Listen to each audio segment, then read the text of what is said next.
కొలసీలకు రాయబడిన పత్రిక 3వ అధ్యాయము 9-10 వచనాలు. ఒకనితో ఒకడు అబద్ధం ఆడుకుడి, ఏలయనగా ప్రాచీన స్వభావమును దాని క్రియలతో కూడా మీరు పరిచయించి జ్ఞానము కలుగు నిమిత్తము దానిని సృజించిన వాని పోలిక చొప్పున నూతన పరచబడుచు నవీన స్వభావమును ధరించుకుని ఉన్నారు అన్నారు.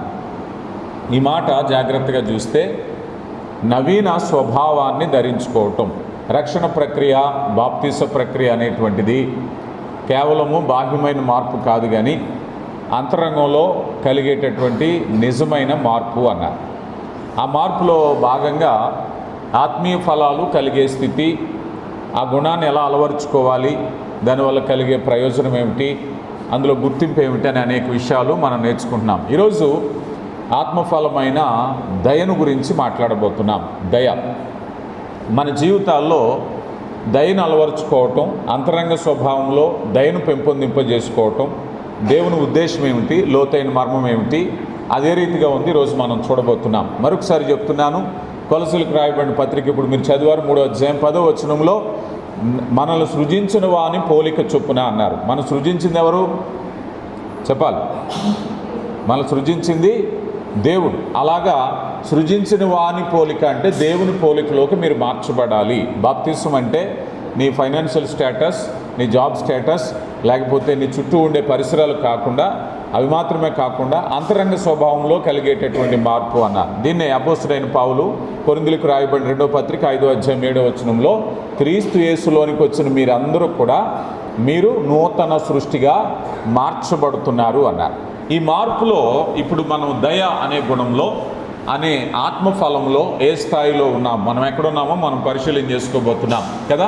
ఈ దయ అనేటువంటి పదాన్ని మనం చూసినప్పుడు ఆత్మఫలాల్లో ఒకటి, గలతీయులకు రాయబడిన పత్రిక 5వ అధ్యాయం 22వ వచనంలో ఆత్మఫలాల్లో దాని గురించి చెప్పబడింది. ఇంకా చెప్పాలి అంటే దయను గురించి వివరించాలి అని అంటే ఎదటి వారి పట్ల వారి అవసరంలో ఉన్నప్పుడు వారి అర్హతను బట్టి కాకుండా వారి మీద మనకు కలిగేటటువంటి ప్రేమపూర్వక సహాయక భావమే దయ.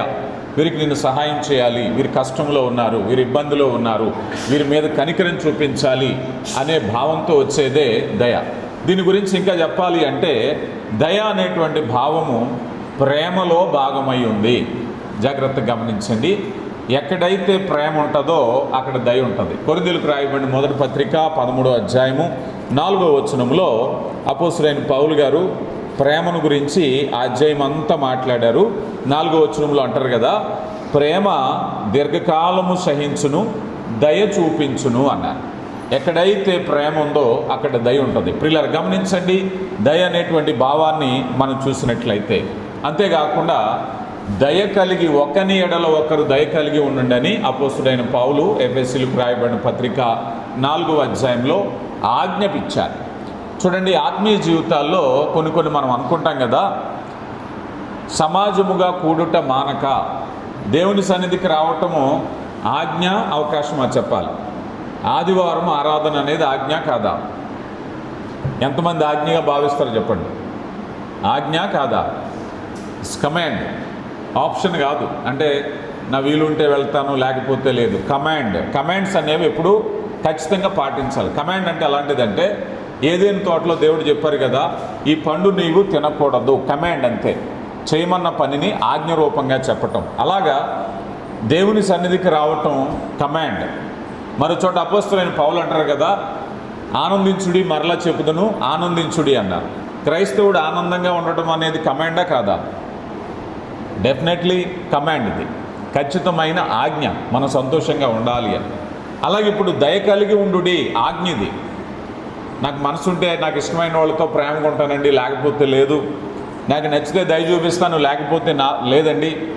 ఒకవేళ ప్రభుత్వాలు రాజ్యాంగాల ప్రకారంగా నీ ఇష్టాలు నీకు ఉండొచ్చేమో, కానీ దేవుని యొక్క చిత్తంలో కొన్ని విషయాలను ఆజ్ఞగానే ఉంచారు. అందుకని దయ అనేటువంటిది దేవుని ఆజ్ఞ. ఇది ఖచ్చితంగా పాటించాలి. నా జీవితంలో ఉంటే ఉంటుంది, లేకపోతే లేదండి దయ అంటే కుదరదు. ఖచ్చితంగా దయ కలిగి ఉండాలి. ఈ దయ అనేటువంటి భావాన్ని అర్థం చేసుకోవాలి అంటే మొదటగా దేవుడు మన ఎడల దయ చూపించారు. ద ఫస్ట్ ఏదైనా సరే మీరు గమనించండి, దేవుడు ఏదైనా చెప్పాలి అనుకున్నప్పుడు ఆయన మనకి మాదిరి చూపిస్తారు. ఉదాహరణకి మనం ఏదైనా దేవునికి ఇవ్వాలి అనుకున్నాం అనుకోండి, దేవుడు ఇచ్చి చూపించారు. ఏం చూపించారు? ఆయన తన అద్వితీయ కుమారుని మన కొరకు ఇచ్చారు. ఇంక అంతకు మించి అల్టిమేట్ లేదు. అందుకని దేవుని కొరకు ఏదైనా ఇవ్వాలి అని అనుకున్నప్పుడు, దేవా నా కోసం ఏమైనా ఇచ్చావా అంటే ఆయన ఇచ్చిన మాదిరి చూపించారు. అలాగే ప్రేమ కూడా, మనం రోమిలకు రాయబడిన పత్రిక 5:8లో కూడా మనం ఎక్కువ పాపులమై ఉండగానే మొదట ఆయనే ప్రేమించారు.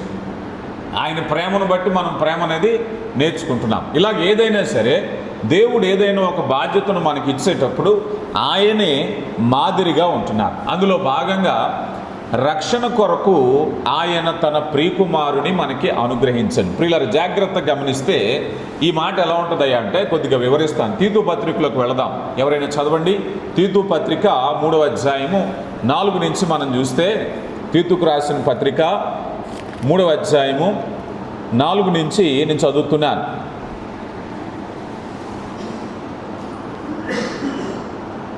మన రక్షకుడైన దేవుని యొక్క దయను మానవుల ఎడల ఆయనకున్న ప్రేమయు ప్రత్యక్షమైనప్పుడు అన్నారు.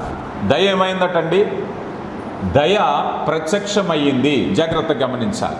మానవుల ఎడల దేవుని దయ ప్రత్యక్షమయ్యను. మీరు చాలా జాగ్రత్తగా కనబడాలి. పూర్వం దయ ఉందా? యేసు ప్రభు రాకమునుపు దయ ఉందా అని అంటే మీకు అర్థం కావడానికి చెప్తాను. ఉదాహరణకి నోవాహు దినాల్లో దేవుడు ఆజ్ఞాపించాడు, అయ్యా 6వ అధ్యాయంలోనే నరులను చేసినందుకు సంతాపపడి వారిని సమూల నాశనం చేయాలనుకున్నారు. ఆ కోపానికి శిక్షకు మధ్యలో నోవాహుకు ఒక బాధ్యత అప్పగించారు, సువార్తను ప్రకటించమని. ఈ జలప్రళయానికి దేవుని కోపానికి మధ్యలో 100 సంవత్సరాలు ఉంది. దీన్నే దయ అంటారు. ఎంత ఉంది? 100 సంవత్సరాలు. దేవుని కోపం వచ్చిన వెంటనే శిక్షించలేదు. నోవాహు వెళ్ళాడు, ఊరు వాడ తిరిగాడు, వాడ తయారు చేశాడు. 100 ఏళ్ళు గడిచింది. 100 ఏళ్ల తర్వాత జలప్రళయం వచ్చింది. ఈ 100 ఏళ్ళు కోపానికి శిక్షకి మధ్యలో ఉన్న 100 ఏళ్ళనే దయ అంట, దయ కలిగించటం. అలాగా ఆదాములు పాపం చేసినప్పుడు దేవుడు అన్నాడు, ఇదిగో ఈ పండు తిను దినమున నిశ్చయముగా నీవు చచ్చదు అన్నారు. పండు తినేశారు, చనిపోయారా? దేవుడు ఇక్కను దయ కలిగి ఉన్నాడు. అలాగ పాత నిబంధన కాలంలో కూడా దయను మనం చూస్తాం. కానీ ఇక్కడ ఏమన్నారంటే తీతు పత్రికలో ఆ దయ ప్రత్యక్షమైనప్పుడు అన్నారు. ఎక్కడ ప్రత్యక్షమైంది అని అంటే యేసు ప్రభు వారు శరీర రీతిగా భూమి మీదకి రావటమే దయ ప్రత్యక్షం అవటం.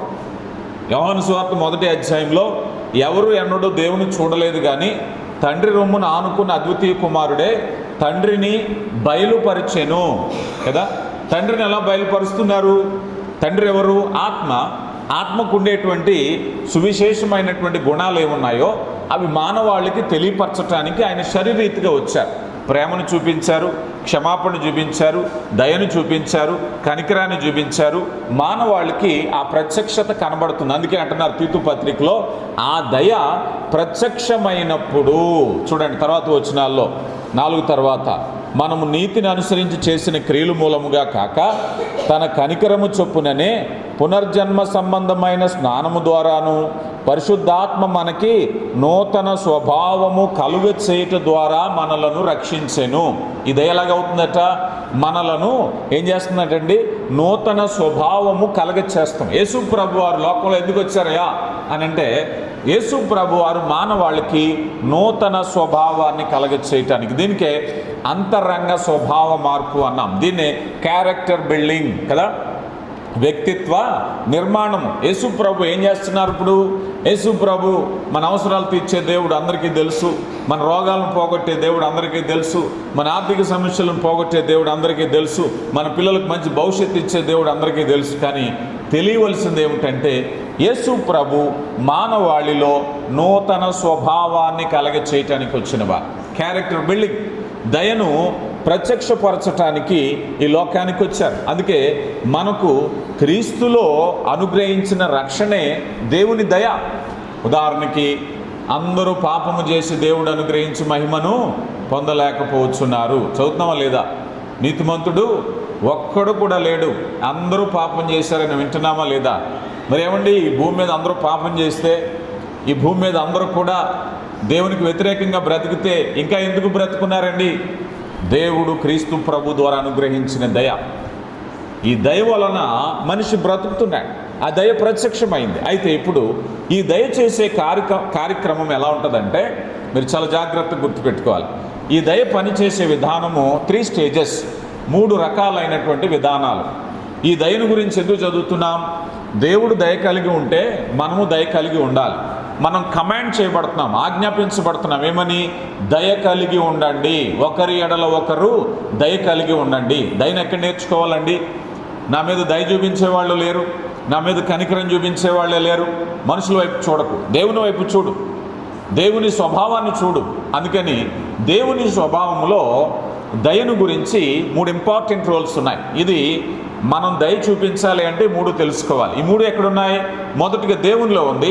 దేవుడు ఏం చేశారయ్యా అంటే దయ కలిగి ఉండడానికి ద ఫస్ట్ థింగ్ ఏమిటయ్యా అంటే మనిషి దయ కలిగి ఉండాలి అంటే అతని హృదయములో ఆలోచన కలిగి ఉండాలి. రైట్. ఉదాహరణకి ఎవరైనా ఒక వ్యక్తి గురించి నేను దయ కలిగి ఉండాలి అంటే ఆకలితో ఉన్న వ్యక్తి కానీ, కష్టంలో ఉన్న వ్యక్తి కానీ, ఆ వ్యక్తి స్థానంలో నేను ఆలోచించడం మొదలు పెడితే ఆ వ్యక్తి పరిస్థితులు నాకు అర్థమవుతాయి.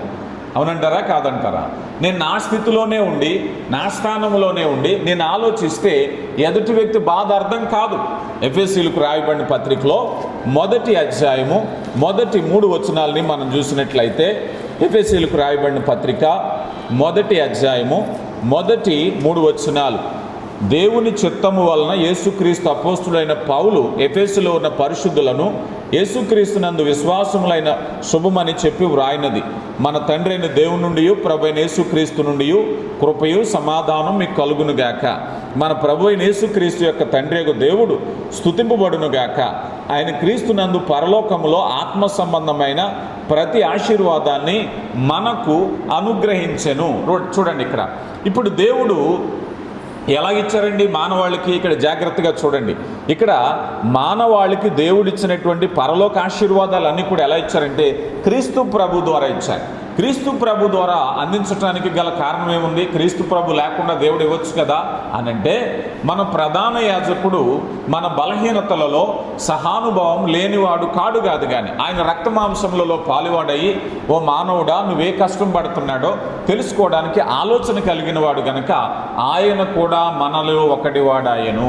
ఇప్పుడు ఆలోచన చేస్తున్నాడు. యేసు ప్రభువుకు తెలుసు. ఇప్పుడు అనొచ్చు, అయ్యా నాకు ఆకలి ఉంది. యేసు ప్రభువుకు తెలుసు ఆకలి అంటే ఎంతో. నీ గాయం అయితే ఎంత నొప్పిగా ఉంటుందో యేసు ప్రభువుకు తెలుసు. విమర్శ ఏంటో ఆయన చూశాడు. భౌతికంగా మన వంటి శరీరం కలిగి భూమి మీద ఆర్థిక కష్టాలు చూశారు, నిద్రలేమి చూశారు, శరీర గాయాలు చూశారు, కొరడా దెబ్బలు చూశారు, ముళ్ళ కిరీటం చూశారు, గాయాన్ని చూశారు, అన్నీ చూశారు. అందుకని ఇప్పుడు యేసు ప్రభు నా గురించి ఆలోచిస్తున్నారు అని మనం ఎలా చెప్పగలుగుతున్నాం? ఆయన భూమి మీదకి వచ్చి మన స్థానంలో ఆయన ఉన్నాడు కనుక. ఇప్పుడు యేసు ప్రభులో గొప్పతనం ఏమిటి? లోకంలో ఎన్నో సిద్ధాంతాలు, మతాలు, మార్గాలు, దేవుళ్ళు అనబడే వాళ్ళు ఉన్నప్పటికీ కూడా ఏమిటయ్యా యేసు ప్రభులో ప్రత్యేకత ఏమిటయ్యా అంటే నీ అనుభవాన్ని తెలుసుకోవటానికి నీ వంటి శరీరధారిగా యేసు ప్రభు భూమి మీదకి వచ్చారు. అందుకే ఆయన ఏమాత్రము దైవిక సహాయము, దైవిక శక్తులను ఉపయోగించుకోలేదు. అందుకే చాలామంది ఆయనే దేవుడైతే శిలువ మీద ఎందుకు మరణించారు, ఆయనే దేవుడైతే ఇదేమిటి అదేమిటంటే వెరీ క్లియర్ ఆన్సర్. అదేమిటయ్యా అంటే నీ కొరకు నా కొరకు ఆ వేదన భరించటానికే శరీరరీతిగా వచ్చారు. ఆయన రిక్తుడిగా వచ్చారు. సో ఇప్పుడు ఆయన ఏం చేస్తున్నారయ్యా అంటే మానవుల కొరకు ఆలోచించగలుగుతున్నాడు. అందుకే మనం అనుకున్నాం ప్రారంభంలో ఒక వ్యక్తి బాధ తెలియాలి అంటే అతని స్థానంలో ఉండి ఆలోచిస్తే మనకు అర్థమవుతుంది. అందుకే యేసు ప్రభు వారు మన స్థానంలో ఉండి ఆలోచించారు. ఏమిటయ్యా మీ పాపపు సమస్య ఏమిటి, అధిగమించడానికి సమస్య ఏమిటి అంటే దయ కలిగిన హృదయము ఆ రీతిగా ఆలోచన చేస్తుంది. దయ కలిగిన హృదయము ఆ రీతిగా ఆలోచన చేస్తుంది. ఏమండి ఈరోజు మనం చూస్తూ ఉంటాం, ఏమండి ఎవరైనా బలహీనంగా ఉన్నారు, సమస్యల్లో ఉన్నారు, కష్టంలో ఉన్నారంటే ఊరుకోండి వాళ్ళకేం తెలుసు, వాళ్ళకంత డబ్బు ఉంది, చాలా ఉంది, పైకల్లా నటిస్తారు అన్నారనుకోండి, ఆ బాధే అర్థం కాదు మనకి. అవునా కాదా? ఎవరైనా సరే మాట అన్నాం అనుకో, ఏమండి వాళ్ళు చాలా కష్టాలు, ఊరుకోండి చాలా డబ్బు ఉందండి, పైకల్లా నటిస్తారంటే అన్నారనుకోండి, మనకి అప్పటికీ అర్థం కాదు ఆ సమస్య. ఆ సమస్య అర్థం చేసుకోవాలి అంటే ఆలోచించటం మొదలు పెడితే మనము ఆ వ్యక్తి ఎడల దయ కలిగి ఉండడానికి అవకాశం ఉంటుంది. ఆలోచించకపోతే ఆ విషయం నాది కాదు అనుకుంటే నీవెప్పటికీ దయ కలిగి ఉండవు. ప్రియులారా, దేవుడు ఆలోచించాడు గనకే మన ఎడల దయ కలిగి ఉండాలి. ద ఫస్ట్ స్టేజ్ ఏమిటయ్యా అంటే దయ గురించి ఆలోచన పెట్టాలి మనిషిని. ఎదుటి మనిషి కష్టం అర్థం చేసుకోవాలి అంటే, ఎదుటి మనిషి బాధ అర్థం చేసుకోవాలి అంటే కనీసం ఆలోచించినప్పుడే మనం అర్థం చేసుకోగలం. అందుకని దయకు ఉండేటువంటి ఫస్ట్ స్టెప్ ఏమిటంటే ఆ ఆలోచన మన మనసులో కలిగి ఉండాలి. రెండవదిగా మనం చూసినట్లయితే ఎప్పుడైతే ఆలోచన వచ్చిందో ఆలోచనలో రెండవ భావం ఏంటంటే ఆ వ్యక్తికి నేను ఆదరణ చూపించాలి, ఆ వ్యక్తికి నేను సహాయం చేయాలి, ఆ వ్యక్తికి ఏదో ఒక విధంగా నేను ఉపయోగపడాలి అనే ఆలోచన వస్తుంది. సెకండ్ స్టేజ్ దీన్నే యోహాను సువార్త 3:16లో దేవుడు లోకమును ఎంతో ప్రేమించాడు. ఈ మాట ఎప్పుడు పరిపూర్ణమైంది చెప్పండి? దేవుడు లోకమును ఎంతో ప్రేమించను. ఎప్పుడు ఫుల్ఫిల్ అయింది? యేసు ప్రభు వారు సిలువ వేయబడినప్పుడే ఈ మాట నెరవేరింది. యేసు ప్రభు వారు సిలువ వేయబడలేదు అనుకుందాం, ఆ మాట మాటలాగే ఉండిపోతుంది, అది క్రియారూపం దాల్చబడదు. దేవుడు ప్రేమించాడట నమ్మండి అందం. కానీ ఇప్పుడు ఏం చెప్పాలి? దేవుడు ప్రేమించారు, నెరవేర్చారు. అంటే రెండవది ఈ దయ కలిగిన హృదయం చేసేది మొదటగా ఆలోచన చేస్తుంది. రెండవది చేసే పని ఏమిటయ్యా అన్నట్లయితే మన పట్ల ఆదరణ కలగ చేయటానికి ఆయన ఇష్టపడుతున్నాడు. కనుక అయ్యో మీరు పాపంలో ఉన్నారే, మీరు అనవసరమైన మార్గంలో వెళ్ళిపోతున్నారే, మీరు నరకానికి వెళ్ళిపోతారే, నేను దారి చూపించకపోతే మేబీ మనం అనుకుందాం దేవుడు అన్నాడు అయ్యా పాపం వలన వచ్చే జీతం మరణం, పాపం చేసిన వాళ్ళు శిక్షిస్తాను, పాపం చేయని వాళ్ళని పరలోకం రప్పిస్తాను అని దేవుడు చెప్పారు. సరే అసలు ఆలోచనే లేదనుకోండి, నేను చెప్పానండి వచ్చిన వాళ్ళందరికీ పరలోకంలో స్థానం ఉంటుంది, రాని వాళ్ళందరూ నరకంలో పోతారు, ఇంక నేను చేయగలిగింది ఏముంది అనొచ్చు దేవుడు. కానీ దయ పని చేసేటప్పుడు ఆలోచన వేరుగా ఉంటుంది. మీకు ప్రారంభంలో నేను చెప్పాను, నోవాహు కాలంలో ఆయన హృదయంలో సంతాపపడి వీరందరినీ నరులందరినీ భూమి మీద లేకుండా చేయాలనుకున్నారు. అది ఆయన ఆజ్ఞ. కానీ ఈ ఆజ్ఞకు శిక్షకు మధ్యలో 100 ఏళ్ల ప్రాయం ఎందుకు వచ్చింది? దయ. ఎక్స్క్యూజ్, ఇంకా ఏదో చేయాలి, వారి గురించి ఆలోచన చేయాలి, అంతే కదా. సాధారణంగా న్యాయశాస్త్రంలో ఒక మాట ఉంటుంది. ఎందుకనంటే న్యాయస్థానం ముందు, కోర్టు ముందు 100 మంది దోషులు తప్పించుకుని వెళ్ళిపోయినా ఇబ్బంది లేదట, 100 మంది దోషులు నేరం చేసిన వాళ్ళు తప్పించుకుపోయినా ఇబ్బంది లేదట. కానీ ఒక్క నిర్దోషికి మాత్రం ఎట్టి పరిస్థితుల్లో శిక్ష పడకూడదట. అందుకే ఏదైనా న్యాయస్థానాలకు వెళ్ళినప్పుడు చాలా సంవత్సరాలు పట్టడానికి గల కారణం ఏమిటంటే అనేక రకాల పరిశోధనలు చేసి, అనేక రకాల ఇన్వెస్టిగేషన్లు చేసి, ఒకవేళ అతడు నేరస్తుడే, తప్పుడు సాక్ష్యాలతో తప్పించుకున్నా, ఇంకొకటి ఉన్నా పర్వాలేదు, కానీ నిజంగా నేరం చేయని వ్యక్తికి శిక్ష పడడానికి వీల్లేదు. దేవుని మనసు ఎలాంటిదంటే మనం అందరూ నేరస్తులమే, కానీ ఇంకా ఏదైనా సెక్షన్ ఉందా వీరు తప్పించుకోవటానికి, ఇంకా ఏదైనా సెక్షన్ ఉందా వీరు రక్షింపబడ్డానికి, ఇంకా ఏదైనా అవకాశం ఉందా? దయ కలిగించే విధానం అది, దయకున్న గుణం కదా. మనిషిలో కక్ష అంటది కదా, ఏమాత్రమూ ఆలస్యం చేయకుండా శిక్షించి ఉంటుంది.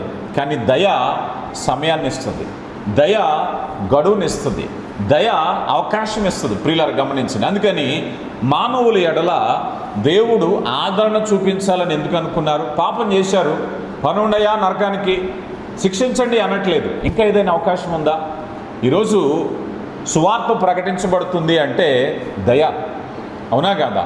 దేవుని నిర్ణయం వెరీ క్లియర్. ఏమిటది?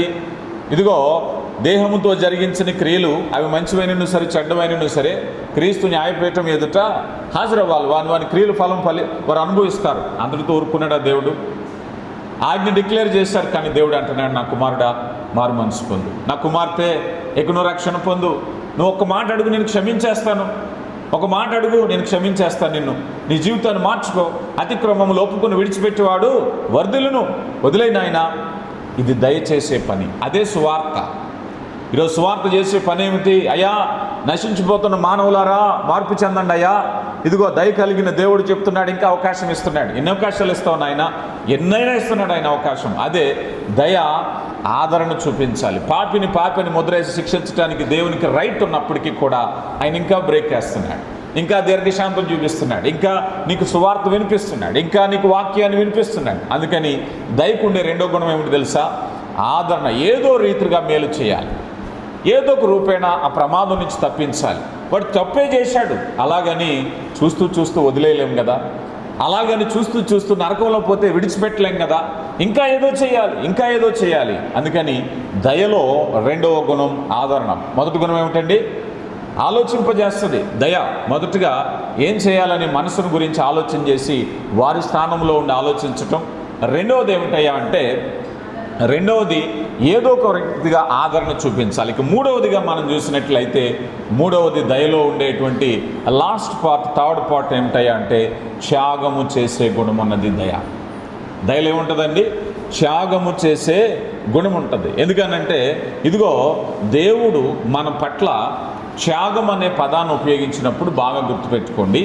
త్యాగం అనే పదం ఎలాంటిదయ్యా అంటే, ప్రతిఫలము లేకుండా ఒక పని చేయటం, ఏమీ ఆశించకుండా ఒక పని చేయటం కదా.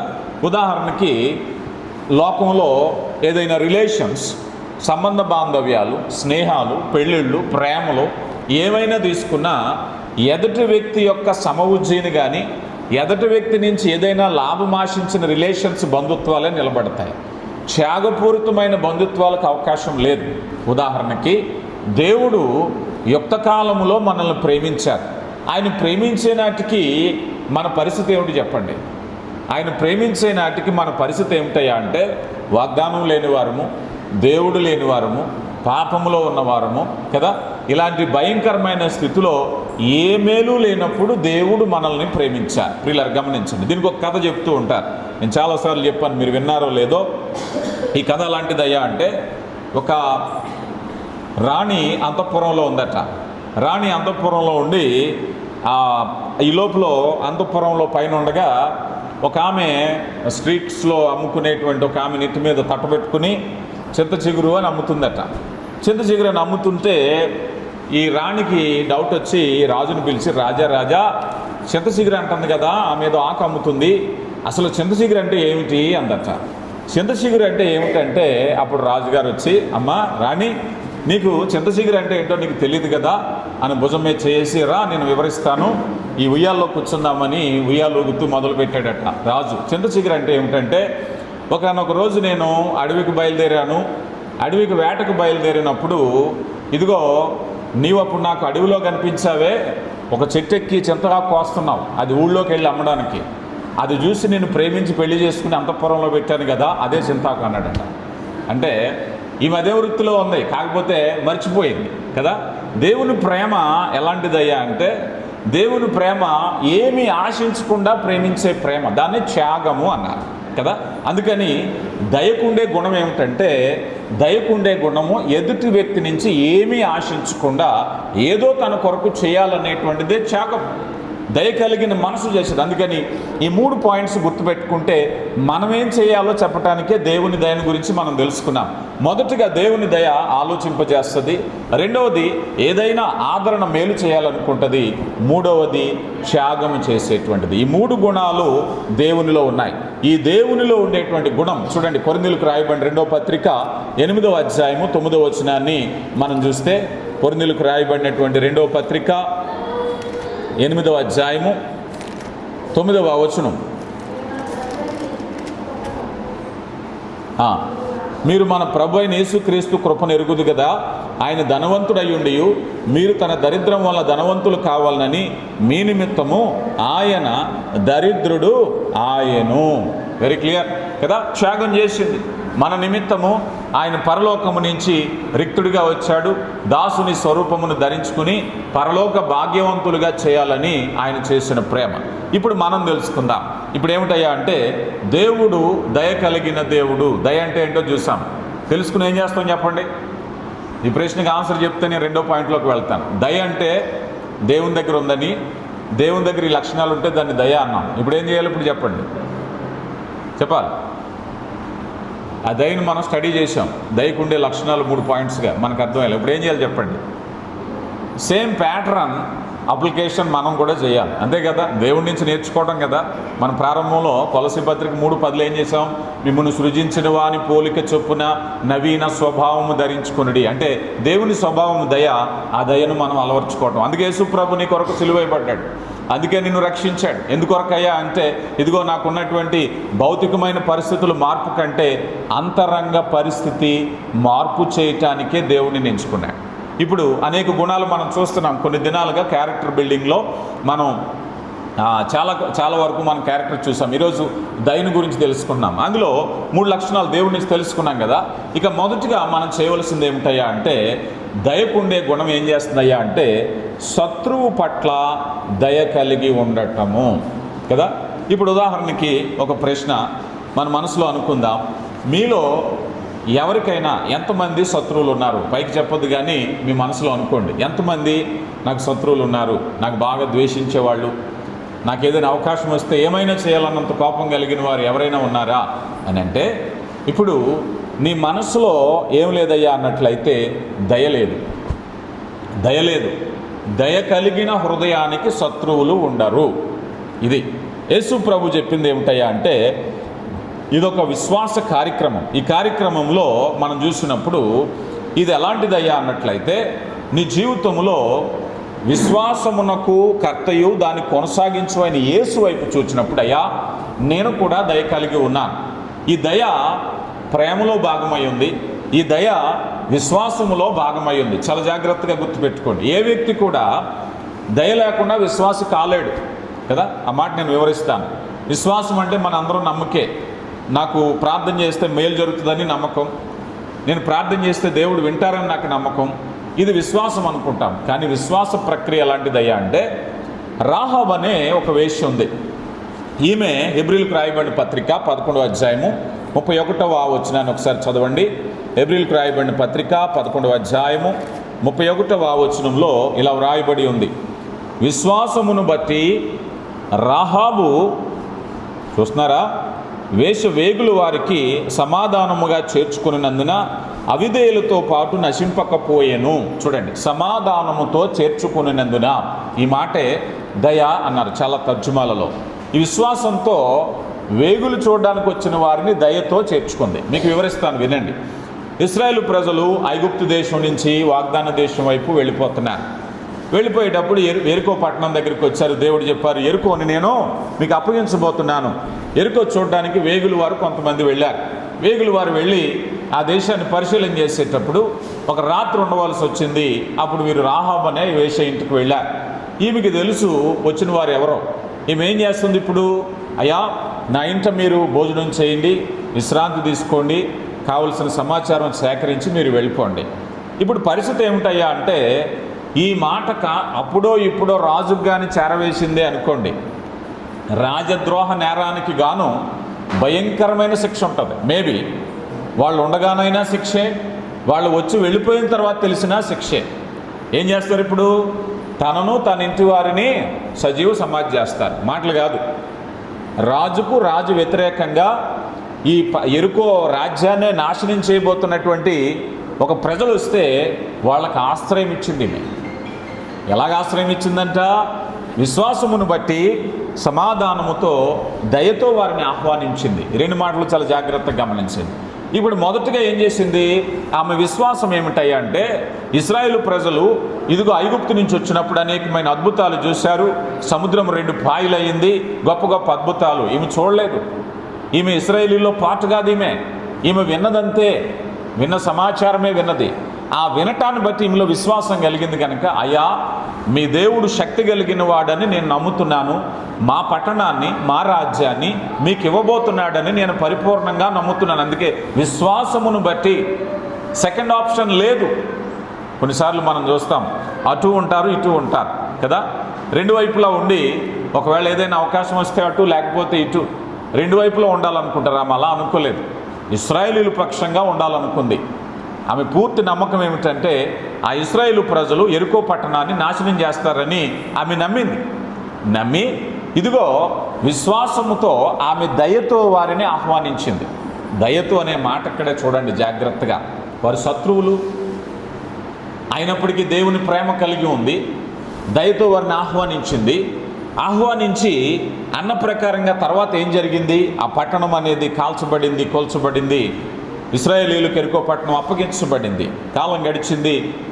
ఆమె ఇశ్రాయేలీలో ఒకరిగా నిలిచింది. యేసు ప్రభు వారి భూమి మీద జన్మించటానికి వంశవృక్షంలో ఆమె కూడా ఒక భాగమైపోయింది. దేవుడి ఆశీర్వాదం చూసారా. దయ కలిగిన హృదయముతో విశ్వాసంతో చేసేటటువంటి ప్రక్రియ ఎలా ఉంటుందో. ఈరోజు నువ్వు నిజంగా విశ్వాసవి అని అనుకుంటే నీ మనసులో దయ ఉండాలి. దయలేని గుణం, శత్రువుని ప్రేమించలేని గుణం, శత్రువుని చేర్చుకోలేని గుణం మనలో ఉన్నప్పుడు మన విశ్వాసులం కాదని వాక్యం చెప్తుంది. అయ్యా దేవుడు అంటే నాకు నమ్మకం అండి, నేను ప్రార్థన చేస్తానండి, ఎన్ని చెప్పినా కూడా నీ విశ్వాసం అనేది క్రియలలో కనపరచాలి అంటే దయ అనే గుణం ఖచ్చితంగా కలిగి ఉండాలి. ఇది మొదటిగా మనం చూసినప్పుడు శత్రువుల పట్ల మనము చూపించవలసినటువంటి దయ. రెండవది సహోదరుల పట్ల చూపించవలసిన దయ. ఇది కూడా చాలా జాగ్రత్తగా గమనించండి. ఎందుకనంటే కొన్ని చోట్ల శత్రువులు ప్రేమించగలుగుతాం కానీ మన ఇంట్లో వాళ్ళు మనం ప్రేమించలేకపోతూ ఉంటాం ఒక్కొక్కసారి కదా. చాలామందికి శత్రువులు ఎవరు ఉంటారో తెలుసా? తోబుట్టువులతో పడదు, కుటుంబీకులతో పడదు, అందరితోనే బాగానే ఉంటారు. కానీ మంచోడేనండి, కానీ ఏం చేస్తాం, కుటుంబంలోనే సమస్య. సాధారణంగా అపవాది పుట్టించేటటువంటి ఆ కష్టం అలాగే ఉంటుంది. అందుకే మనం చూస్తాం, సహోదర ప్రేమయందు దయను, దయయందు సుగుణమును అలవరుచుకోండి అంటారు అపొస్తలుడైన పేతురుగా. అందుకని సహోదర ప్రేమలో ఏముండాలండి? దయ కలిగి ఉండాలి కదా. దయ లేకపోతే ఆ రిలేషన్ అందంగా ఉండదు. కీర్తనాకారుడు 133వ సంకీర్తనలో అంటున్నారు కదా, ఇదిగో సహోదరులు ఐక్యత కలిగి ఉండుట ఎంత మేలు, ఎంత మనోహరము. కుటుంబాలు ఐక్యం కలిగి ఉండాలి, స్నేహితులు ఐక్యం కలిగి ఉండాలి, సంఘాలు ఐక్యం కలిగి ఉండాలి. అంటే ఏముండాలి? దయ ఉండాలి మధ్యలో. అది లేకపోవటమే, మనసులో భావం ఉంటుంది అది ఐక్యంగా ఉండాలని, ఏదో లోపిస్తుంది. అదే దయ. ఎక్కడైతే సహోదరుల మధ్య దయ ఐక్యత కలిగి ఉంటుందో అది నెరవేర్చబడుతుంది. ప్రియులారా గమనించండి, రోమీయులకు రాయబడిన పత్రిక 12వ అధ్యాయము 10వ వచనంలో, రోమీయులకు రాయబడిన పత్రిక 12వ అధ్యాయము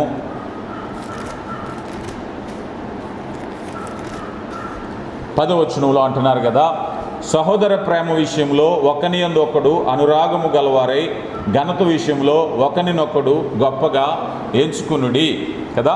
ఇప్పుడు మనం చూసాం, దయ చూపించే వారిలో శత్రువు ఎడల దయ చూపించాలి, అలాగే రెండవది సహోదరుల ఎడల దయ చూపించాలి. ఇక దయ యొక్క ప్రయోజనాలు, ఇంపార్టెంట్ థింగ్, దయ చూపించటం వల్ల కలిగే ఉపయోగాలు ఏమిటి? ఇట్స్ వెరీ ఇంపార్టెంట్ కదా. ఏమండి, అందరితో దయగా ఉండమంటున్నారు, శత్రువుని కూడా ప్రేమించమంటున్నారు, యేసు ప్రభు గుణాన్ని కలిగి ఉండమంటున్నారు కదా. ఇలా కలిగి ఉంటే కలిగేటటువంటి ప్రయోజనం ఏమిటి కదా? ఏం జరుగుతుందో తెలుసా మీకు చెప్పనా? దయ కలిగి ఉండటం అంటే కొంతమందికి భారం, కొంతమందికి భయం, కొంతమందికి అనాసక్తత. నేను ఎందుకు దయ కలిగి ఉండాలి, నన్ను దూషించిన వారి మీద నేను కక్ష సాధించాలి కదా అని. కానీ ఇక్కడే దానివల్ల కలిగే బెనిఫిట్స్ మనం చూద్దాం. ద ఫస్ట్ థింగ్, దయ జయించే శక్తిని ఇస్తుంది. దేన్ని జయించాలో నేను చెప్తాను. దయ, నీ హృదయంలో దయ కలిగి ఉండటం ప్రాక్టీస్ చేస్తే నువ్వు ఏం చేయగలవు అంటే చూద్దాం. రోమీయులకు రాయబడిన పత్రిక 12వ అధ్యాయము 20-21 వచనాలు. కాబట్టి నీ శత్రువు ఆకలిగొని ఉంటే అతనికి భోజనం పెట్టుము, దప్పిగొని ఉంటే దాహమునకిమ్ము. అలాగూ చేటు వలన అతని తల మీద నిప్పులు కుప్పగా వేయుదువు. కీడు వలన జయింపబడక మేలు చేత కీడును జయించుడి. ఈ మాట అర్థం కావాలి అంటే, నీకు ఎవరైనా బాగా కోపం కలిగిన వారు ఉన్నారనుకుందాం, ఒక శత్రువుగా భావించే వ్యక్తిని. ఆ శత్రువుగా భావించే వ్యక్తిని నువ్వు గెలవాలని, అతన్ని నష్టపరచాలని పోరాటం చేస్తుంటే, మేబీ భౌతికంగా ఆ వ్యక్తిని నువ్వు గెలవచ్చు, నష్టపరచవచ్చు, నీదే పైచేయి కావచ్చు. కానీ ఆత్మీయంగా నువ్వు ఓడిపోతున్నావు. ఏం జరుగుతుందండి? ఆత్మీయంగా ఓడిపోతున్నాం మనం కదా. దావీదును ఓడించాలనేటువంటి ప్రయత్నంలో సౌలు ఏమైపోయాడు? సౌలే ఓడిపోయాడు, దావీదేమో ఓడిపోలేదు. అవునా కదా? సౌలు దావీదును ఓడించాలనేటువంటి ఆ ద్వేషంతో చివరికి తానే ఓడిపోయాడు, తానే పతనం అయిపోయాడు. అందుకే అంటున్నాడు ఇక్కడ, మేలు చేత కీడును జయించండి. మేలు మనకు తెలిసిన దయ. నువ్వు ఎప్పుడైతే దయ చూపించే ప్రయత్నం చేస్తున్నావో నువ్వు జయించబడతావు. మేలు చేత కీడును జయిస్తావు. కీడేమిటి? ద్వేషము. కీడేమిటి? పగ. కీడేమిటి? కోపము. వాటిని జయించాలి అంటే మేలు చేసి, దయచేసి మీరు చేయాలి. అందుకని మొదటిగా మనం చూసేది ఏమిటయ్యా అంటే, ఎప్పుడైతే అపవాది నీలో ద్వేషాన్ని పుట్టించాడో, ఎదుటివాడి మీద నష్టపరచాలని చేసే ప్రతి ప్రయత్నము మనం నష్టపోతున్నాం. కీడు వలన మేలును జయించలేకపోతున్నాం. ఏదో ఒక నష్టం జరుగుతుంది మనకి. కానీ దేవుని వాక్యం చెప్తుంది, అయ్యా మీరు ఏం చేయాలి అంటే కీడు వలన జయించబడొద్దు. కీడు మిమ్మల్ని జయిస్తే మీరు నష్టపోతారు కనుక కీడుని మీ మీద పరిపాలించనివ్వద్దు. మొదటిగా మీరు జయించాలి అంటే దయ కలిగి ఉండాలి. ఎప్పుడైతే దయ కలిగి ఉన్నావో, ఇక్కడ మనం చూసాం, అయా పగ తీర్చుకొనుట నా పని. దేవుడు నిన్ను నష్టపరిచిన వారిని విడిచిపెట్టడు. అవునా కదా? ఆ పని నువ్వు తీసుకోవద్దు. దేవుని వాక్యంలో చూస్తాం, దేవుడు 2 మాటలు చెప్పారు. ఒకటి, ప్రేమించమన్నది మన బాధ్యత. అవునా కాదా? శిక్షించేది ఎవరి బాధ్యత? ఎవరు చెప్పాలి? దేవుని బాధ్యత. మనం ఏం చేస్తాం? దేవుని బాధ్యత మనం తీసుకుంటాం కదా. శిక్షించే బాధ్యత మన చేతికి ఏదైనా వస్తే శత్రువుని శిక్షించాలనుకుంటాం. అది దేవుని డ్యూటీ. మన డ్యూటీ ఏమిటి? ప్రేమించటమే. శత్రువుని, మిత్రుని, అందరినీ ప్రేమించటం వరకే మన బాధ్యత. అందుకని దేవుని మాట ఎప్పుడైతే నీవు వింటున్నావో, నీవు ఆత్మీయమైన బలహీనతని జయిస్తావు, శత్రువుని కూడా జయిస్తావు. ఎందుకంటే దేవుని తరపున కార్యం చేస్తాడు. ఇక్కడ అన్నారు కదా, ఇదిగో నీ శత్రువు ఆకలి కొని ఉంటే ఆహారం పెట్టి, దప్పికొని ఉంటే అలా చేయటం వలన అతని తల మీద నిప్పులు కుప్పగా పోయేదువు. దేవునికి అప్పచెప్తున్నావు. దేవుడు ఇస్తారు నిజమైనటువంటి జయించేటటువంటి ప్రక్రియ. ఇందులో ఏం జరుగుతుందయ్యా అంటే, రెండవదిగా 17వ వచనం, రోమిలకు రాయబడిన పత్రిక 12వ అధ్యాయం 17వ వచనం, కీడుకు ప్రతి కీడు ఎవరికి చేయవద్దు, మనుషులందరి దృష్టి యోగ్యమైన దాని గురించి ఆలోచన కలిగి ఉండండి. దీన్ని ఏమన్నారంటే, దయ గౌరవప్రదంగా బ్రతకడం నేర్పిస్తుంది. మీరు ఎప్పుడైనా చూసారా? చదువుకున్న వాళ్ళే కావచ్చు, గొప్పవాళ్ళే కావచ్చు, వాళ్ళు ఎప్పుడైనా సరే అధికమైన కోపం వచ్చినప్పుడు నిగ్రహాన్ని కోల్పోతారు. ఏం మాట్లాడుతున్నారో తెలీదు, ఎలా ప్రవర్తిస్తున్నారో తెలీదు, చేతిలో ఉన్నది ఎలా విసురుతున్నారో తెలియదు. అంటే అగౌరవము. చాలామంది చూసారా? భార్య భర్తలైన వారు కూడా కొన్నిసార్లు మనం చూస్తాం, కోపంలో పబ్లిక్లో కూడా పోట్లాడుకుంటారు. అంటే కోపానికి ఉండే గుణం ఏమిటంటే, కోపానికి మర్యాద తెలియదు. అవునా కదా? కోపానికి మర్యాద తెలియదు. కోపము నోట్లో నుంచి ఎంత మాట వస్తే అంత మాట మాట్లాడేస్తారు. ఎంత దురుసుగా ఉంటే అంత దురుసుగా. తర్వాత బాధపడే వాళ్ళు ఉంటారు, కానీ ఈ లోపల నీ పరువు తీసింది అది. కోపము మర్యాద నేర్పించదు. అందుకే ఇక్కడ మనం చూస్తే, ఎవరైతే దయ కలిగి ఉంటారో వారు మర్యాదస్తులు. మర్యాదగా మాట్లాడతారు, మర్యాదగా ప్రవర్తిస్తారు. మీరు ఎప్పుడైనా చూసారా? ఎప్పుడైనా కోపంతో దురుసుగా ఉన్నవాళ్ళు అమర్యాదగా ప్రవర్తిస్తారు, అమర్యాదగా మాట్లాడతారు, దురుసుగా మాట్లాడతారు, దురుసుగా ప్రవర్తిస్తారు. ప్రియులారా గమనించండి. అందుకని ఆత్మీయ జీవితాల్లో దయ కలిగి ఉండటం అంటే మర్యాదగా జీవించటం. ఇక మూడవదిగా మనం చూస్తే, దయ కలిగి ఉండటం వల్ల కలిగేటువంటి బెనిఫిట్స్ ఎలాంటివి అయ్యా అంటే, మూడవది సమాధానము కలిగి ఉంటారు. చూడండి 18వ వచనం, సఖ్యమైతే మీ చేతనైనంత మట్టుకు సమస్త మనుషులతో సమాధానముగా ఉండుడి. రైట్. ఉదాహరణకి ఎవరి మీదైనా మన మీద కోపం ఉంది అనుకుందాం. కోపం ఏం చేస్తుంది చెప్పండి? పగగా మారిపోతుంటుంది. కోపం ఏం చేస్తుంది? గూడు పుటాన్ని ఆలోచించమంటుంది. కోపం ఏం చేస్తుంది? ఎదుటివారికి నష్టపరచమంటుంది. కోపం ఏం చేస్తుంది? పగ తీర్చుకోమంటుంది. కోపం ఏం చేయమంటుంది? అబద్ధం ఆడమంటుంది. కోపం ఏం చేయమంటుంది? లేనిపోని మాటలు పుట్టించమంటుంది. ఇలా చెప్పుకుంటూ పోతే నీ మనసులో నెమ్మది కరువైపోతుంది. నువ్వు చేసేది అవునో కాదో తెలియదు, కానీ ఈ లోపుగా కలలు కనాలి. ఆ మనిషికి నష్టపోవాలని, ఆ మనిషిని గాయపరచాలని కొంత కలల్లో గడపాలి, మనం కొంత ఆలోచనలో గడపాలి. ఈ లోపల ఏమవుతుంది? నీ మనసు నీకు తెలియకుండానే నీ మనసులో సమాధానాన్ని కోల్పోతున్నావు. అందుకే సఖ్యమైతే అందరితో సమాధానముగా ఉండటానికి ప్రయత్నించు. అవునా కదా? నీ చుట్టూ ఒక చక్కని అనుకూల వాతావరణాన్ని ఏర్పాటు చేసుకో. నువ్వు ఉన్న కుటుంబంలో కావచ్చు, నువ్వు పనిచేసే ప్రాంతంలో కావచ్చు, నువ్వు ఉన్న చుట్టూ కూడా మొదటగా నువ్వు చేయవలసిన పని ఏమిటంటే, అనుకూల వాతావరణాన్ని ఏర్పాటు చేసుకోకపోతే నిత్యము కూడా విరోధమైపోయి, మనం మా సామెత వింటాం కదా, నోరు మంచిదైతే, అవునా కదా, అందరితో గొడవలు పెట్టుకున్నాం అనుకోండి, అందరితో విరోధాలు పెట్టుకున్నాం అనుకోండి, ఏమవుతుంది? మనం ఏదో అనుకుంటాం, ఎవరినో మన నోటుకు వచ్చిన మాట తిట్టాం, అవతల వాళ్ళు ఊరుకుంటారా? అవతల వాళ్ళు పగ పెంచుకోవచ్చు, అవతల వాళ్ళు కోపం పెంచుకోవచ్చు. వాతావరణం అంతా కూడా పొల్యూట్ అయిపోయింది. అక్కడ ఎప్పుడు చూసినా ఆ పరిస్థితులు ఎలా ఉంటుందయ్యా అంటే ఏదో ఎడమొహం పెడమొహం కింద ఉంటుంది. ముఖాలు సీదరగా బీదరగా పెట్టుకుంటారు, విరోధ భావాలు, సఖ్యత లేదు. కానీ ఒకసారి కనుక నువ్వు క్షమాపణ చెప్పు కానీ, క్షమించు కానీ, సఖ్యత పడి ప్రేమగా మాట్లాడితే కల్మషం అంతా తొలగిపోతుంది. సో వాతావరణం అంతా కూడా అనుకూలమైపోతుంది. ఈరోజు చాలామంది ఆ దయ కలిగి లేని పరిస్థితుల్లో ఇంట్లో ఎప్పుడు రంగరంగమే. కారణం ఏమిటి? దయ అనేది లేకపోవటమే. అందుకే దయ కలిగి ఉండుట ఏం చేస్తుందట? సమాధానం ఇస్తుంది. ఒకవేళ ఎదుటివారిని క్షమించగలిగిన మనసు నీకుంటే, అలాంటి దయ నీకు ఉన్నట్లయితే నీ ఇంట్లో అంతా కూడా సమాధానంగా ఉంటుంది. నీ పరిస్థితులు వాతావరణాన్ని అనుకూలపరుచుకుంటావు. ఒకవేళ మేబీ ఎదుటి వాళ్ళే తప్పు చేశారు, నువ్వు క్షమించు. లేదా నువ్వే తప్పు చేసావు అనుకో, నిర్మోహమాటంగా వెళ్ళి క్షమాపణ అడుగు. తప్పుల గురించి డిస్కషన్ కంటే ఒకవేళ నేను పొరపాటు చేసినట్లయితే నన్ను క్షమించండి, ఈ విషయాన్ని ఇంతటితో విడిచిపెడదామన్నాం అనుకోండి, వాతావరణం ఒక్కసారిగా చల్లబడిపోతాయి. అప్పటి వరకు మే నెల ఎండలా ఉంటుంది పరిస్థితి. ముఖం చూసేసరికి కోపం, తాపం, విరోధం, నష్టం. ఒక్కసారిగా కనుక క్షమాపణ అనేది ఎప్పుడైనా చెప్పగలిగావు అనుకుందాం, ఒక్కసారిగా ఎండలో వర్షం కురిసినంత చల్లగా అయిపోద్ది వాతావరణం. దేవుని కృప, క్యారెక్టర్ డెవలప్మెంట్. ఆత్మీయంగా మనిషి చూడండి ఏం చేస్తున్నాడయ్యా? దయ కలిగిన వాడు కీడును జయిస్తున్నాడు, దయ కలిగిన వాడు గౌరవప్రదంగా మాట్లాడుతున్నాడు, దయ కలిగిన వాడు శాంతిగా జీవిస్తున్నాడు. దయ మన మేలు కొరకైనటువంటి కార్యాన్ని జరిగిస్తుంది.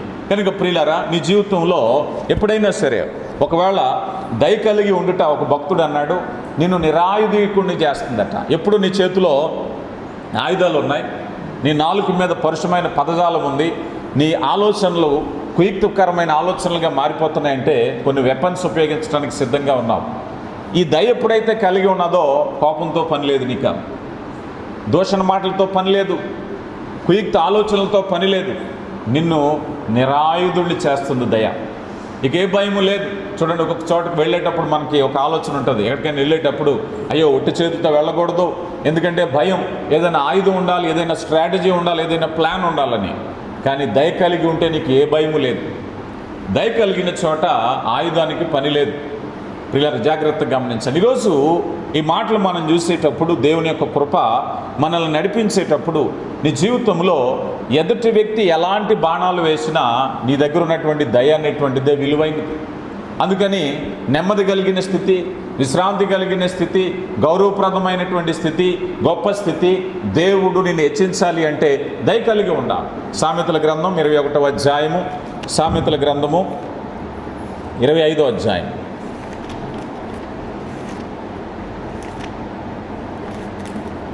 21వ వచనం. నీ పగవాడు ఆకలి కొనిన ఎడల వానికి భోజనం పెట్టుము, దప్పిగొనిన ఎడల వానికి దాహమిము, అట్లు చేయుట చేత వాని తల మీద నిప్పులు కుప్పగా చేదువు, యెహోవా అందుకు నీకు ప్రతిఫలం ఇచ్చును. ఏం చేస్తారండి ఇప్పుడు? ఎవరిస్తారు ప్రతిఫలం? యెహోవా అందుకు నీకు ప్రతిఫలము ఇచ్చును. ప్రియులారా, గమనించండి. అయ్యో నా కోపం చల్లారలేదండి, అయ్యా నన్ను ఎంత గొడవాడిన వాళ్ళు క్షమించమంటారా, ముఖం పెట్టుకుని మాట్లాడమంటారా అని అంటే, నువ్వు అలా చేస్తే నీకు ప్రతిఫలం ఇచ్చేది ఏంటో తెలుసా? యెహోవా నీకు ప్రతిఫలం ఇచ్చును. చాలామందికి ఒక విపరీతమైన గొడవ అయిన తర్వాత వెళ్ళి మాట్లాడమన్నాం అనుకోండి, మనల్ని కొట్టినంత పని చేస్తారు. ఇన్ని మాటలు అయిన తర్వాత నన్ను మాట్లాడమంటారా? మీకు నోరు ఎలాగొచ్చిందండి? నన్ను ఎన్ని మాటలు అన్నారు వాళ్ళని, నేను ఇంకా మాట్లాడుతానని మీరు అనుకుంటున్నారా వాళ్ళతోని? లేదు. ఆ వ్యక్తి దగ్గర నువ్వు తగ్గించుకునే స్వభావం కనుక కలిగి ఉన్నట్లయితే యెహోవా నీకు ప్రతిఫలం ఇస్తాడు. నువ్వు మాటపడ్డావా, దేవుడేమో అన్యాయస్తుడు కాదు. నువ్వు కష్టపడ్డావా, దేవుడేమో అన్యాయస్తుడు కాదు. మత్తయి సువార్త 5వ అధ్యాయం 13లో మనం చూసినప్పుడు, నువ్వు నిందలు హింసలు పాల్గొన్నప్పుడు మీరు ఆనందించమన్నాడు. ఎందుకంటే పరలోకంలో మీ ఫలము అధికమవుతుంది. దేవుడు నీకు ప్రతిఫలం ఇవ్వడానికి సిద్ధంగా ఉన్నారు. నువ్వు ఎప్పుడైతే మాట పడుతున్నావో, నీకుండే ఈగోస్, నీకుండే మరొకటి విడిచిపెట్టినప్పుడు దేవుడు నీకు ప్రతిఫలం ఇవ్వటానికి శక్తినిస్తున్నారు. ఇక తర్వాత ఈ దయను కలిగి ఉండటం వల్ల జరిగే మరొకటి ఏమిటయ్యా అంటే, ఇది బోధించే శక్తినిస్తుంది. చాలా జాగ్రత్తగా గమనించండి. సామెతల గ్రంథము 12వ అధ్యాయము 18వ వచనం. కత్తిపోటి వంటి మాటలు పలుకువారు కలరు, జ్ఞానుల నాలుక ఆరోగ్యదాయము అన్నారు. మనం ఇందాక అనుకున్నాం, జ్ఞానుల నాలుక ఆరోగ్యదాయకము. నువ్వు ఇప్పుడు దయ కలిగిన వ్యక్తిగా నువ్వు మారిపోయావు. నా మాట జాగ్రత్తగా వినాలి. దయ కలిగిన వ్యక్తిగా నువ్వు మారిపోయాక నీ దగ్గర జగడం లేదు, కత్తిపోటు వంటి మాటలు లేవు. అవునా కదా? కత్తిపోటు వంటి మాటలు ఎప్పుడు వస్తాయి తెలుసా? దయ లేనప్పుడు వస్తాయి. ఉదాహరణకి తిట్లు, ఇంకా చెప్పాలంటే బూతులు ఎందుకు ఉపయోగిస్తారో చెప్తారు తెలుసా మీకు? ఎదుటి వ్యక్తిని దూషణ అనేది ఎందుకు వస్తుంది చెప్పండి? ఎదుటి వ్యక్తిని శారీరకంగా కాకపోయినా మనమన్న మాట ఆ మనిషికి మనసుకు గాయమయ్యి కొంతకాలం బాధపడాలి. శాడిజం. ఎదుటి వ్యక్తిని అకారణంగా తిట్టడం అంటే ఏమిటి చెప్పండి? శిక్షించటం, పనిష్మెంట్. మనం ఒక వ్యక్తిని తిట్టినప్పుడు అతని మనసు గాయపడి ఆ గాయానికి పెయిన్ అనుభవించాలి. ఆయుధం మాట అనేటువంటిది ఆయుధం. దూషణ మాట ఆయుధం ఉపయోగించాం కదా. కానీ ఇక్కడ మనం చూస్తే అలా ఆయుధం ఉపయోగించేటటువంటి పని కంటే జ్ఞానయుక్తంగా మాట్లాడటం, అనుకూల వాతావరణాన్ని ఏర్పాటు చేసుకుంటాం. నీకు శత్రువులు లేరు, అందరూ ప్రేమ కలిగిన వారే, నీకు భయం లేదు. ఈరోజు మనిషి అభద్రతా భావం, అందరితో గొడవలు పెట్టుకున్నవాడు ఎలా ఉంటాడు చెప్పండి? గొడవపడినోడు ఊరుకుంటాడా? వాడేం చేస్తాడో, వాడే మాట పుట్టిస్తాడో, వాడే కీడు తలపెడతాడో, మనకు ఉండేటువంటి భయాలు మనకు ఉంటాయి. ఏదో ఒక అభద్రతా భావం, ఎలర్ట్గా ఉండాలి. మధ్యలో ఒకరిని పెట్టి నా గురించి ఏమన్నాడో చెప్పని అంటూ ఉండాలి. ఎందుకని? ఏదో ఒక అభద్రతా ఇన్సెక్యూరిటీ ఫీలింగ్లోకి వెళ్ళిపోతున్నాం. కానీ నువ్వెప్పుడు ఎవరికి కీడు తలపెట్టినప్పుడు సింహం వలె ధైర్యంగా ఉంటావు. నీలో బోధనా విధానం అనేకులకు నీ జీవితం ఒక మాదిరి. నువ్వు చెప్పగలుగుతావు, నీ మాటకు విలువ ఉంటుంది, నువ్వు అనేకులకు మాదిరికరంగా జీవిస్తావు. నీ జీవితమే విశ్వాస జీవితాన్ని దేవుడు నిలబెడతా. ప్రియులారా గమనించండి. అందుకని దయ కలిగినటువంటి వారు అలాంటి శక్తిని పొందుకుంటారు. ఇక అలాగే మనం చూసినట్లయితే ఇక చివరిగా మనం చూస్తున్నాం, ఇది ప్రేరేపించే శక్తి కలిగినది. దయ కలిగి ఉండటం ఏమిటండి? ప్రేరేపించే శక్తి కలిగింది. మనం దయ కలిగి ఉన్నప్పుడు ఎవరైనా మన నిమిత్తము ఒకవేళ కనుక కీడు తలపెట్టాలనుకున్నా, మన నిమిత్తము నష్టపరచాలనుకున్నా, మనలో ఉన్న దయ ఏం చేస్తుందో తెలుసా? ప్రేరేపించి ప్రేమించమని చెప్తారు. మనలో పగ ఉందనుకో ఏమొద్దు చెప్పండి? కక్ష తీర్చుకోమంటుంది. అవునా కదా? మనలో కోపం ఉంటే ఏం చేస్తుంది? దండించమంటుంది. కానీ మనలో గనక దయ ఉంటే ఎదటి వ్యక్తిని ప్రేమించమని మనల్ని ప్రోత్సహిస్తుంది, మనల్ని ప్రేరేపిస్తుంది, దయ కలిగిన కార్యం చేసేది. అందుకని మనిషి హృదయము నిండింది చెప్పాలి, నోరు పలుకుతుంది. అవునా కదా? హృదయం నిండింది నోరు పలుకుతుంది. నీ హృదయంలో దయ ఉంటే నోట ఏ మాటలు వస్తాయి? దయగల మాటలు వస్తాయి కదా. ఇదే అనేకులకు ప్రేరేపించి మాదిరిగా నేను నిలబెట్టేది. నీ హృదయంలో దయ నింపుకుంటే, ఇందాక మనం ప్రారంభ పాఠంలో మనం నేర్చుకున్నాం 3 విషయాలు. ఒకటి, దయ కలిగి ఉండటం అంటే ఆలోచించటము, రెండవది ఆదరణ కలిగించటము, మూడవది త్యాగం చేయటము కదా. అందుకని హృదయంలో ఉన్న దయ ఊరుకోదు. ఏదోటి ఉదాహరణకు అనుకుందాం.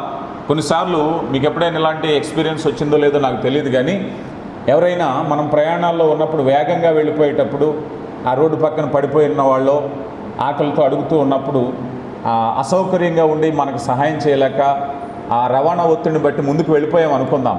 మనసు పీకుతుంది, అరే వాళ్ళని దాటుకుని వచ్చేసాం, వాళ్ళకి ఏం చేయలేకపోయాము, అక్కడ ఆగడానికి అవకాశం లేదు, ఆగే పరిస్థితి ఉంటే నేను చేసేవాడినే, కానీ ఆ వ్యక్తికి నేను చేయలేకపోయాను అని మనలో వేదన కలుగుతుంది. దయ చేసేది అదే. దయ ప్రేరణ కలగజేస్తుంది. అరే వాళ్ళకి సహాయం చేయకుండా వచ్చేసామే, చేద్దాం అనిపించింది, ట్రాఫిక్లో ఆగడానికి లేదు, ఆ మనిషి పరిస్థితి చూస్తే పాపం చాలా బాధగా ఉంది, ఎవరైనా చేశారో లేదో, ఎవరైనా చేసుంటే మంచిదేలే, ఇలాంటి ఆలోచన మనకు వస్తుంది. ఎందుకని? నీ హృదయంలో దయ ఉంది. లేదు, ఇలా చూసి ఇలా తిప్పుకుని ఆలోచించే లేదనుకో, ఆలోచనే లేకపోతే నీ మనసులో దయ లేదు. అవునా కదా? దయ కలిగిన పరిస్థితి ఏం చేస్తుందయ్యా అంటే, మంచి మాట కూడా అంతే. ఒక వ్యక్తిని మనం అన్నప్పుడు ఏదైనా గాయపడ్డారనుకుందాం, మనసుకు మనకి దయ కలిగిన హృదయానికి ప్రేరేపిస్తుంది. అరే ఏం పొరపాటు పడ్డానో, ఏం బాధపడ్డారో, వెళ్ళి దాన్ని సరిచేయకపోతే ఆ మనిషి మాట పట్టుకుని బాధపడతారేమో. దయ కలిగిన హృదయం. లేదు, కోపం కలిగిన హృదయం ఎలా ఉంటుందో చెప్పండి? అరే 2 మాటలే మాట్లాడాను, ఇంకొక 2 మాటలు మాట్లాడుంటే భలేగుండేది, ఇంకా కొన్ని మాటలు అప్పచెప్పలేదు నేను, అప్పుడు సడన్గా గుర్తు రాలేదు, ఆలోచనకు రాలేదు, అప్పుడు గుర్తుంటే ఈ మాటలు కూడా అడిగేసేద్దు నేను. కానీ వాస్తవానికి దేవుని కృప, క్రైస్తవుడిగా మనం తెలుసుకోవాల్సిన ఆత్మీయ సత్యం ఏమిటంటే, చాలామంది వారు ఉన్న మాటలన్నీ కూడా మాట్లాడేసి అది గొప్పగా చెప్పుకుంటారు. నా మనసులో నేనేం దాచుకోనండి, ఏ మాట వస్తే నేను అది మాట్లాడేస్తాను అంటారు. కానీ బైబిల్ ప్రకారం తప్పది. ఏది వస్తే అది మాట్లాడడానికి లేదు. నువ్వు మాట్లాడవలసిన మాటలు క్షేమాభివృద్ధికరమైన మాటలే మాట్లాడాలి, మేలుకరమైన మాటలే మాట్లాడాలి, దయ కలిగిన మాటలే మాట్లాడాలి. నా మనసుకు ఆలోచన వచ్చిందండి, నేను మాట్లాడేశానండి, సమర్థించుకోవద్దు. ఎందుకంటే దుష్టుడు తన హృదయంలో ఉన్నది వెళ్ళగొక్కుటతోనే ఆనందించును, సామెతల గ్రంథంలో చెప్తారు. మనసులో ఉన్నదంతా కక్కేసి అమ్మయ్య నేను అనాలనుకున్నది అనేసాను అనుకుంటాడట. కానీ దుష్టత్వం అట. కొన్నిసార్లు పనికొచ్చే మాటలు ఉంటాయి, కొన్నిసార్లు పనికిరాని మాటలు ఉంటాయి. ఏ మాట ఎక్కడ మాట్లాడాలో సమయోచితంగా పలకడమే ముఖ్యమైనది.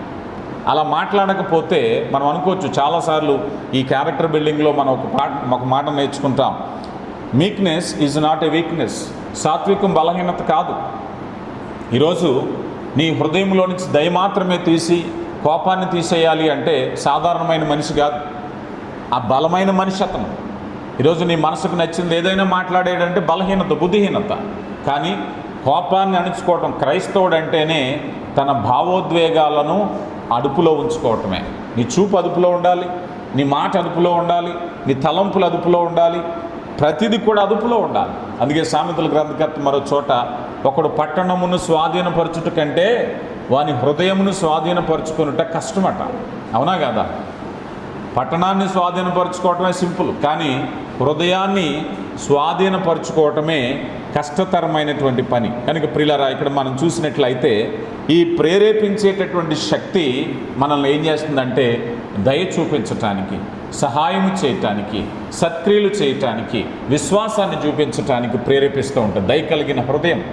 కనుక మనం ఎప్పుడైనా సరే, ప్రభువా ఇదిగో నా అంతరంగ స్వభావంలో వీటికి విభిన్నమైన వచ్చినట్లయితే పరిశుద్ధాత్ముడా నాకు సహాయం చేయి.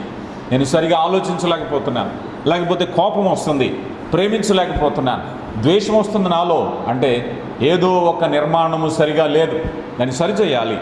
పరిశుద్ధాత్ముడా నా హృదయాన్ని సరిచేయండి నాయనా, నేను సరిగా ఆలోచించలేకపోతున్నాను, నాలో కోపం వస్తుంది, ద్వేషం వస్తుంది, పగ వస్తుంది, కలహం వస్తుంది, దయ కలిగి ఉండట్లేదు.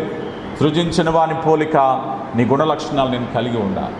నేను ప్రేమించే మనసు కలిగి ఉండాలి, లోబడే మనసు కలిగి ఉండాలి, సాత్వికాన్ని కలిగి ఉండాలి, దయ కలిగి ఉండాలి. అవి లేకపోతే ఏదో లోపం జరుగుతుంది నాయనా. నన్ను మార్చడానికి వచ్చావు తండ్రి, నా జీవితంలో ఏదో ఒక లోపం జరుగుతుంది. చూడండి ఒకసారి లేవికాండ గ్రంథం 19వ అధ్యాయము, లేవికాండ గ్రంథము 19వ అధ్యాయము 14వ వచనాన్ని మనం చూస్తే, చెవిటివాని తిట్టకూడదు, గుడ్డివాని ఎదుట అడ్డం వేయకూడదు, నీ దేవునికి భయపడవలెను, నేను యెహోవాను. ఇలా చెప్పుకుంటూ వెళ్ళిపోతే ఈ దయను గురించి మాట్లాడుతూ ప్రతి సందర్భంలో ఏ తరములోనైనా దేవుడు దయ చూపించమంటున్నారు. నీకు మేలైనది చేయనెరిగియు చేయని వానికి పాపమని చెప్తున్నారు. కనుక ప్రియులారా, క్యారెక్టర్ బిల్డింగ్లో ఆత్మీయ నిర్మాణ ప్రక్రియలో ఈరోజు మనం దయను గురించి నేర్చుకుంటున్నాం. దయకు మాదిరి మన దేవుడే, ఆ దయను కనపరిచాడు. ఈరోజు ఆ దయని జీవితంలో ఉంటే ఏం చేస్తుందయ్యా అంటే నువ్వు జయించగలుగుతావు. ఆ దయని జీవితంలో ఉన్నట్లయితే గౌరవప్రదంగా బ్రతకగలుగుతాం. ఆ దయని జీవితంలో ఉన్నట్లయితే ఇదిగో ఎదుటి వ్యక్తి సామర్థ్యాన్ని బట్టి కాకుండా నీ సామర్థ్యాన్ని బట్టే ఇదిగో నెమ్మదిని, శాంతిని, సమాధానాన్ని కలిగి ఉండే స్థితి వస్తుంది. కనుక దేవుని కృపను బట్టి దయ కలిగి ఉండే ప్రయత్నం చేద్దాం. ప్రభు మనల్ని ప్రేమించారు, మన వ్యక్తిత్వ నిర్మాణం కొరకు నూతన సృష్టిగా మార్చటానికి ఆయన ఇష్టపడుతున్నారు. దేవుడు మిమ్మల్ని దీవించునుగాక. ఆమేన్.